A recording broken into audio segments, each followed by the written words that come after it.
This is Max and Mia podcast. Hey everyone, welcome back to another episode of Max and Mia podcast. And hey, if you're new here, don't worry, you're not lost. Yeah, so quick heads up for any first-time listeners. Every Wednesday, Max and Mia take a little break, and that's when Matthew and I take over for a bit. Exactly. So today, it's just the two of us, hanging out, chatting, and bringing you a brand new episode. All right, so how's it going, Matthew? How's your week been so far? Honestly, it's been a good one. I'm still buzzing from that game yesterday. Oh, don't even get me started. Mexico versus England, right? That's the one. What a match. England won in the end, but wow, Mexico really gave them a run for their money. They did. I mean, the first half was intense. Both teams were creating chances. It could have gone either way, honestly. So who were you rooting for? Honestly, I couldn't really pick a side. I liked both teams, so I just sat back and enjoyed the game. That's such a diplomatic answer. Maybe, but it was such an exciting match. I didn't want to waste it stressing over the score. Fair enough. All right, let's shift gears a bit and talk about what we've got for you today. Yeah, so last week we were brainstorming what to cover in this episode, and we actually got a lot of ideas from your comments. That's right, and reading through them got us thinking about something we touched on last Sunday in our special episode. Right. We were talking about whether it's actually possible to go from an intermediate level to fluent English in just 30 days. And let's be honest, that's just not realistic. Not even close. But it did make us think, why do so many people search for that? Why are we all looking for the fastest way to learn? And I think the answer is pretty simple. The world today just moves so fast. There's so much competition out there. Totally. And sometimes it feels like if you're not learning quickly enough, you're falling behind. So that pressure makes us feel like we need to learn faster, even if it's not always realistic. Exactly. So that's what today's episode is all about. We want to talk about how to learn in the smartest way possible. We're going to go over strategies that are actually backed by science, stuff that's proven to work. And just so you know, this episode is designed with intermediate learners in mind.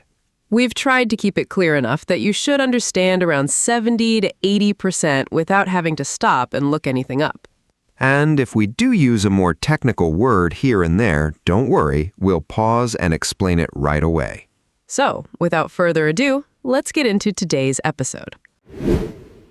Okay, so before we jump into the strategies, there's one concept we really need to cover first, and that's neuroplasticity. Ooh, big word. Let's break that one down. Exactly. That's a perfect example of what we mentioned earlier, so don't worry, we're not going to leave you hanging. Right. So, in simple terms, neuroplasticity is basically your brain's ability to change and adapt. Yeah, think of your brain like a muscle. The more you use it in a certain way, the stronger those specific connections get. So every time you practice something, whether it's a new word, a grammar structure, or even just listening to English, your brain is literally creating new pathways. And the cool part is, those pathways get stronger and faster every time you repeat them. That's actually why repetition works so well when you're learning a language. Exactly. It's not about being naturally talented or not. It's about training your brain, kind of like you'd train your body at the gym. I love that comparison. So the more consistent you are, the more those connections stick. Right. And that also means it's never too late to learn something new. Your brain stays flexible no matter your age. Which is great news for anyone who thinks they're too old to learn a language. Totally. So keep that in mind as we go through today's strategies, because every single one of them ties back to this idea somehow. All right, now that we've got that covered, let's move on. Okay, so strategy number 1, and I promise this one's going to sound obvious, but stick with us. Go on, hit us with it. Sleep. Just sleeping well. I mean, it sounds simple, but it's honestly so underrated. Right? People don't realize how much sleep actually affects learning. So let's break it down a bit. What actually happens in your brain while you sleep? So basically, while you're asleep, your brain goes through something called consolidation. Okay, quick pause. What does that mean exactly? So consolidation is just a fancy way of saying your brain is organizing and storing everything you learned during the day. Ah, so it's like your brain is filing everything away into the right folders. Exactly. That's a great way to put it. So if you learned 5 new words today, but you don't sleep well, your brain doesn't get the chance to properly save that information. Which means you're way more likely to forget it the next day. Exactly. So all that effort you put in during the day can kind of go to waste if you don't get enough rest afterward. That's wild. I never really thought about it that way, but it makes total sense. And it's not just about learning either. Sleep affects pretty much everything. Your mood, your energy, even how well you focus the next day. Yeah, we've all had those days where we didn't sleep well and just felt off the whole day. Totally. So if you're serious about learning English, or honestly anything, getting good sleep should be a priority, not an afterthought. So, do you have any tips for people who struggle to sleep well? Yeah, a few simple ones. First, try to avoid your phone right before bed. The light can mess with your sleep cycle. Guilty. I scroll way too much before bed. Same here, honestly. Another one is trying to go to bed around the same time every night. It helps your body get into a rhythm. That makes sense. Consistency again, just like we talked about with neuroplasticity. Exactly. It all connects. And one last tip. If you can, try reviewing what you learned right before bed. Some studies suggest it helps your brain process it better while you sleep. Oh, that's a good one. Review some vocabulary, then go straight to sleep. Pretty much. So yeah, strategy number 1, don't underestimate a good night's sleep. Simple but powerful. Okay, strategy number 2, and this one's honestly one of my favorites. Ooh, I like this one too. Go ahead. So a lot of people think the best way to learn is by rereading their notes or going over vocabulary lists again and again. Yeah, that's what most of us were taught to do in school. Right, but it turns out that's actually not the most effective way. The real key is testing yourself. Testing? Like giving yourself a little exam? Kind of, yeah. But don't worry, it's not as scary as it sounds. Okay, walk us through it. So basically, after you watch a lesson, listen to a podcast, or read something in English, instead of just moving on, you close the book or turn off the podcast and try to recall what you just learned. So you're forcing your brain to pull the information back out instead of just looking at it again. Exactly. And that's what makes it so powerful. You can do this out loud, write it down, or even do it mentally if you're somewhere you can't talk. Oh, that's great. Because sometimes you're on the bus or somewhere you can't really speak out loud. Exactly. So mentally reviewing works just as well. Okay, and timing matters too, right? Yes, definitely. You want to do this test pretty soon after you first learned the material. Ideally, the same day or the day after. Why does that matter so much? So there's actually a concept behind this called the 50% forgetting curve. Okay, break that one down for us. So basically, studies show that if you don't review new information soon enough, you can forget around 50% of it within just a day or two. Whoa, that's a lot. Right? So testing yourself quickly after learning something helps cut down on that forgetting, big time. That makes so much sense now. And one more thing, the format of your test matters too. It's way more effective to use open questions, where you actually produce a sentence or an answer yourself, instead of multiple choice. Why is that better? Because with multiple choice, you're just recognizing the answer. It feels familiar, but you're not really pulling it out of memory. With open questions, you're forced to actually retrieve it yourself, which builds a much stronger connection. Okay, that makes total sense. Can you give us an example of how this would actually work? Yeah, actually, this happened to me recently. So, as some of you might know, I've been learning Italian. Oh, right. How's that going, by the way? It's going, slowly but surely. Anyway, so last week I listened to a podcast about ordering food at a restaurant in Italian. Okay, perfect example. So after I finished listening, instead of just moving on with my day, I closed the app and asked myself a few questions. Like what? So things like, how would I ask for the bill in Italian? Or what's a phrase I could use to say a dish was delicious? Oh, that's smart because those are things you'd actually use in real life. Exactly.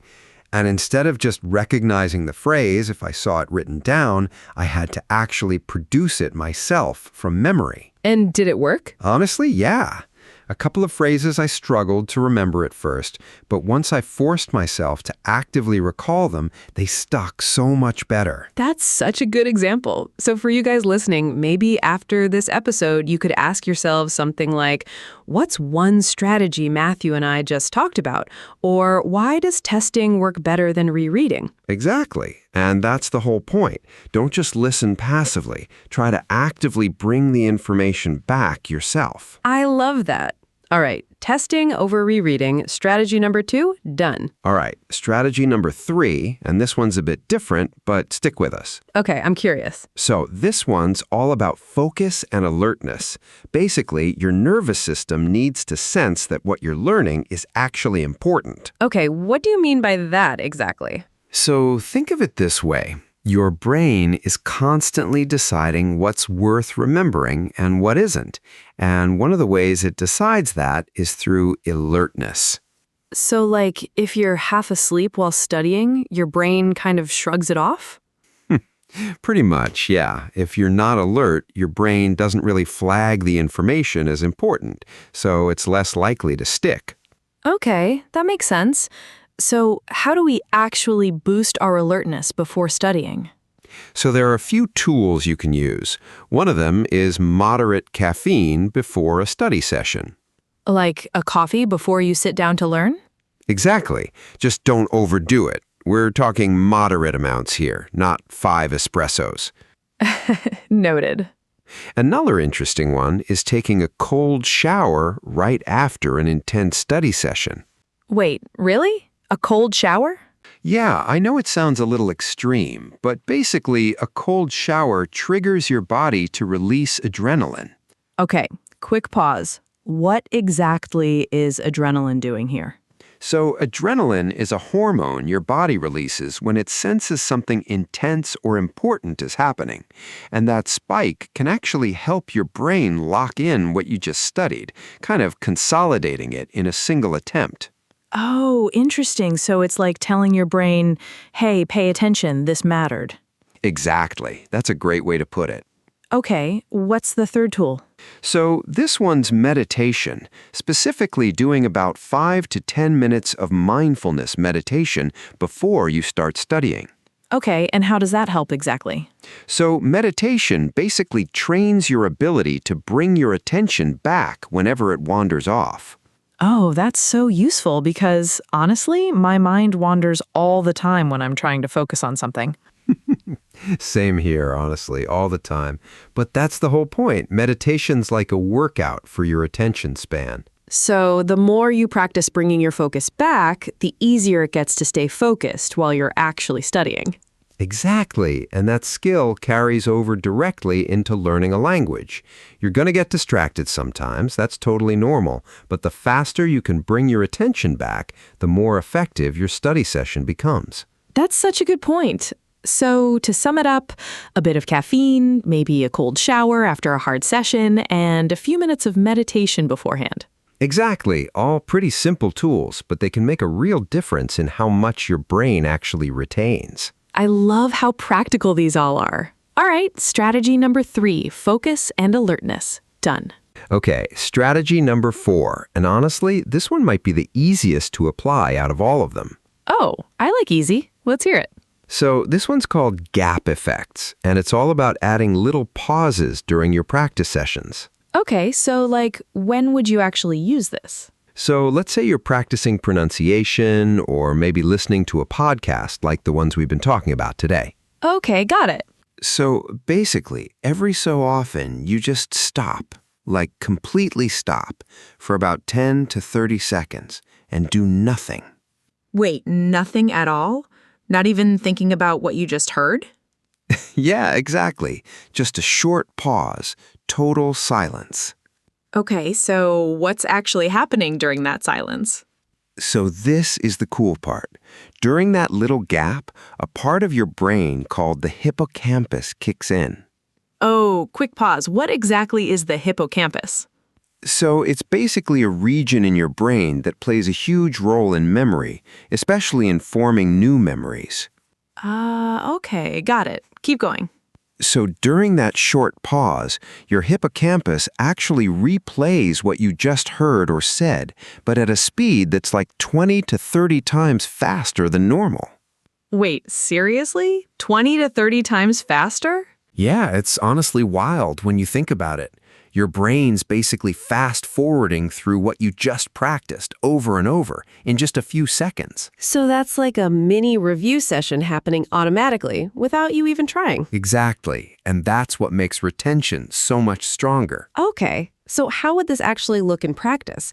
Let's say I'm listening to a podcast in English. So you'd listen to maybe a sentence or two, then pause it and just sit there in silence for like 15 or 20 seconds before continuing. Oh, that's so simple. I could literally do that while listening to this episode right now. Exactly. You could pause us right now if you wanted to. I love how low effort this one is, honestly. Right? That's the beauty of it. It doesn't take extra time or energy. You're just adding tiny breaks here and there. And those little breaks are doing a ton of work behind the scenes. Exactly. So next time you're practicing, whether it's speaking or listening, don't be afraid to just stop for a bit and let your brain catch up. All right, gap effects, strategy number 4, done. Okay, strategy number 5. And this one has kind of a fancy name, but don't worry, we'll break it down. Okay, hit us with the fancy name first. It's called interleaving. Okay, what in the world is interleaving? So in simple terms, it just means mixing things up while you study, instead of focusing on just one single topic for a long time. Okay, can you give us an example? Yeah, so let's say you're studying grammar, and you decide to spend a whole hour just on the present simple. Right, which honestly a lot of people do. Exactly, but interleaving says instead of doing that, you should mix it up a bit. Mix it up how, though? So, for example, you could study some grammar, then switch to a short story or maybe a random fun fact, something that's not even directly related. Oh, interesting. So like jumping between different types of content? Exactly, yeah. So maybe you study some grammar, then read a quick anecdote, then go back to grammar, then maybe learn a fun fact about, I don't know, animals or history or whatever. That sounds kind of chaotic, honestly. I know, it feels a little unnatural at first, right? Because we're taught that focusing on one thing for a long time is the best way to learn. Yeah, that's definitely what I always assumed. But it turns out mixing things up actually helps your brain connect new information with stuff it already knows. Oh, so it's not just random mixing. There's a purpose behind it. Exactly. So when you interleave grammar with, say, a story or a random topic, your brain starts linking that new grammar structure to other things it's already familiar with. Ah, I get it. So it's not learning in isolation, it's learning in context, sort of. Exactly. That's a great way to put it. And that connection is what actually improves your mental agility in the language. Okay, wait. Mental agility. What do you mean by that exactly? So mental agility is basically how quickly and smoothly you can switch between different pieces of information or different topics without getting stuck. Oh, that makes so much sense for a language. Because in real conversations, you're not just using the present simple for an hour straight. Exactly. You're jumping between tenses, vocabulary, ideas, all within like one conversation. Right, so training your brain to jump around while studying actually prepares it for real conversations. Exactly. That's the whole point. So a practical example for you guys listening, let's say you're studying past tense verbs. Okay, Instead of doing that for an hour straight, you could study for like 15 minutes, then switch to listening to a short story in English, then go back to the verbs for a bit, then maybe read a fun fact about, I don't know, space or something totally random. I love that. Let's learn about space now. Exactly. It sounds random, but that mix is actually what makes your brain more flexible. Okay, I actually really like this one. It makes studying feel way less repetitive, too. Right. That's a nice bonus. It keeps things interesting, and your brain benefits from the variety. All right, interleaving strategy number 5. Done. All right, last one for today, strategy number 6. Okay, saving the best for last? Maybe. Let's see what you think. So this one's all about the end goal, which is mastery, or honestly, even going beyond that to what you'd call virtuosity. Ooh, virtuosity. That sounds intense. It does, right? But basically, it just means being so good at something that it feels effortless. Okay, so how do we actually get there? So there's this idea called watch one, do one, teach one. Okay, break that down for us. So it comes from how doctors are trained, actually. First, they watch a procedure being done, then they do it themselves, and finally, they teach it to someone else. Oh, interesting. So it's a 3-step process. Exactly. And that same idea applies perfectly to learning a language. Okay, so how would that look for us? So let's say you learn a new grammar structure or maybe an idiom, something like that. First, you watch or read how it's used. That's step 1. Right, like watching a video or reading an example sentence. Exactly. Then, step 2, you try using it yourself, maybe in a sentence or in a conversation. Okay, that part makes sense. That's basically what we've been talking about all episode. Right. But here's the part that really makes the difference. Step 3, you try teaching it to someone else. Okay, why does teaching make such a big difference, though? So when you know you're going to explain something to someone, your brain automatically organizes that information way more carefully. Oh, so it's not just about understanding it for yourself, it's about understanding it well enough to explain it clearly. Exactly. That's the key. The most successful learners are usually the ones who study with the intention of teaching it to someone else, even if they never actually do. That's such an interesting mindset shift. So even just imagining that you have to explain it changes how you learn? Exactly. It forces a deeper level of processing. Can you give us a quick example of how this would work in practice? Yeah, so let's say you just learned the phrase break the ice. Okay, good one. That's a common idiom. So first, you'd watch or read an example of it being used in context. Then you'd try using it yourself, maybe in a sentence like, I told a joke to break the ice at the party. Nice. Natural example. And then step 3, you'd try explaining it to a friend, or honestly, even just to yourself, out loud. Like, break the ice means to make people feel more comfortable in an awkward or new situation. Oh, that's such a simple but powerful way to really lock it in. Exactly. And you don't even need a real student. You could just pretend you're explaining it to someone, and that alone helps your brain organize the information so much better. I love that. So basically, next time you learn something new, try explaining it out loud, even if no one's listening. Exactly. That's the whole idea. Watch one, do one, teach one. All right, that's a great one to end on. Teaching for mastery, strategy number 6, done. All right, so before we wrap up, let's do a quick recap of everything we covered today. Good idea, let's run through it. So, first up, we talked about sleeping well, since your brain actually organizes and stores what you learned while you rest. Then we covered testing yourself instead of just rereading. Remember, active recall beats passive review. Exactly. After that, we talked about maximizing focus and alertness, using stuff like caffeine, a cold shower, or a bit of meditation before studying. Then came gap effects, adding short pauses so your hippocampus can replay what you just learned super fast. Right, and after that, interleaving, mixing up topics instead of sticking to just one thing for too long. And finally, teaching for mastery. Remember, watch one, do one, teach one. That's a solid list right there. Definitely. If you even apply just 1 or 2 of these consistently, you're going to notice a real difference. All right, everyone. That's it for today's episode. We just want to say a huge thank you to everyone who stuck around until the end. Seriously, it means a lot to us. We hope these strategies actually help you learn a bit smarter, not just harder. And hey, if you tried any of these before or you're planning to try one this week, let us know in the comments. We'd love to hear about it. Definitely. And remember, next Wednesday, we'll be back again with another episode, just the 2 of us. So until then, take care of yourselves and keep learning. See you all next Wednesday. Bye, everyone. To keep taking your English to the next level, click on the next video or explore the others we've made for you.